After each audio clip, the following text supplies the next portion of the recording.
on that day, what should you be doing?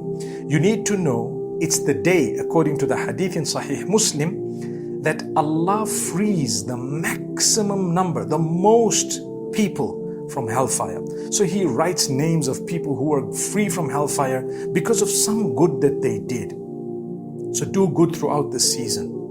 You know, in the nights of Ramadan, there are a lot of people who are freed from hellfire.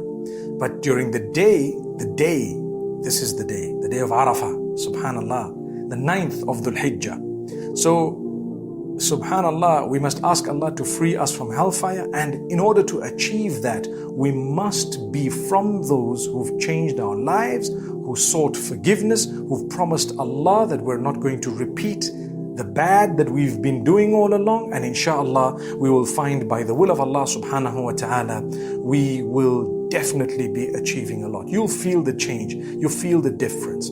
And in order to know whether Allah has actually accepted your tawbah or your repentance, you need to feel a slight change within you. And then you know, wow, I've changed. Meaning Allah has accepted my repentance by His will, by His fadl, by His grace, His mercy.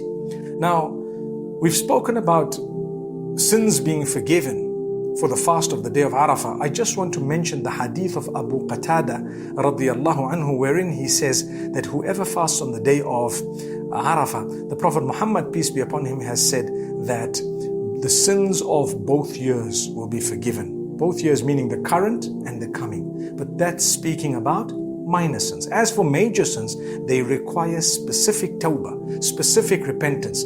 So someone's committed a major sin, Allah will forgive it on condition that you seek forgiveness specifically for the sin that you've committed. And then the hadith says the best supplication is the supplication of the day of Arafah. So on the day of Arafah, supplicate. Now, there is a dispute amongst the scholars as to should we be with those who are in Arafah, or should we be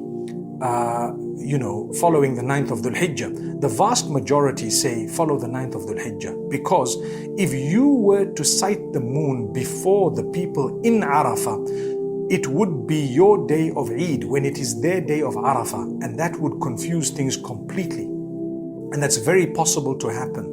And it has happened in the past, although a long time back. But in order to prevent all of that, when it is your 9th of Dhul Hijjah, it is the day of Arafah. Sometimes it might be your day of Eid when they're still having Arafah. In that case, it's haram to fast while they're in Arafah, because it's your Eid and they did not see the moon. For now, they happen to be seeing the moon mostly before the rest of the world. Things have happened differently in the past, may happen differently in the future. So although there is an opinion, let's not fight about it. Whichever opinion you follow, I've just mentioned what opinion I follow, but at the same time, those days are blessed days. Don't involve in fighting and dispute. That's the last thing you should do. Just praise Allah, thank Allah, congratulate people upon the beautiful season. May Allah bless every one of us and grant us goodness. I pray that Allah grant us supplications that are accepted. May Allah protect us, give us cure, and have mercy on those who've passed on. أقول قولي هذا وصلى الله وسلم على نبينا محمد.